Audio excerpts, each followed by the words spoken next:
শোকাবহ বাছ দুৰ্ঘটনা সংঘটিত হৈছে। কইনাৰ ঘৰলৈ 2 কিলোমিটাৰ বাকী থাকোঁতে দুৰ্ঘটনাত পতিত হয় বৰযাত্ৰীৰ বাছ। বিয়াৰ আনন্দৰ নিমিষতে পৰিণত হ'ল দুখৰ চকুললৈ।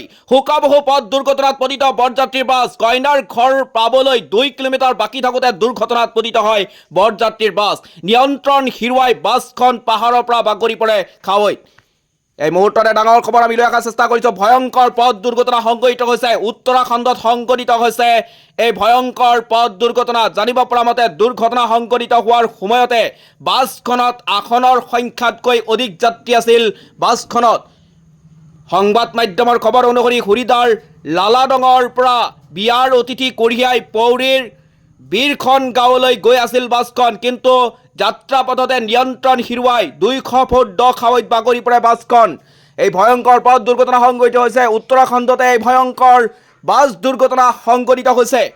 আৰক্ষীৰ সূত্ৰৰ পৰা প্ৰকাশ পোৱা খবৰ অনুসৰি বাছখনত 40ৰ পৰা 50 গৰাকীকৈ যাত্ৰী আছিল। দুৰ্ঘটনাৰ খবৰ পোৱাৰ পিছতে উদ্ধাৰ কাৰ্য আৰম্ভ কৰিছে উত্তৰাখণ্ড আৰক্ষী আৰু NRDF-এ। দুৰ্ঘটনাত আহতসকলৰ কোটদ্বাৰ বেছ হাস্পতালত ভৰ্তি কৰোৱা হৈছে। আহতসকলক কোটদ্বাৰ বেছ হাস্পতালত ভৰ্তি কৰোৱা হৈছে। এতিয়ালৈকে জানিব পৰা অনুসৰি 30জন লোকৰ মৃত্যু হৈছে। আহতসকলৰ 10 জনৰ অৱস্থা সংকটজনক আছে বুলি জানিব পৰা গৈছে। ভয়ংকৰ বাছ দুৰ্ঘটনাই কঁপাই গৈছে সমগ্ৰ দেশ।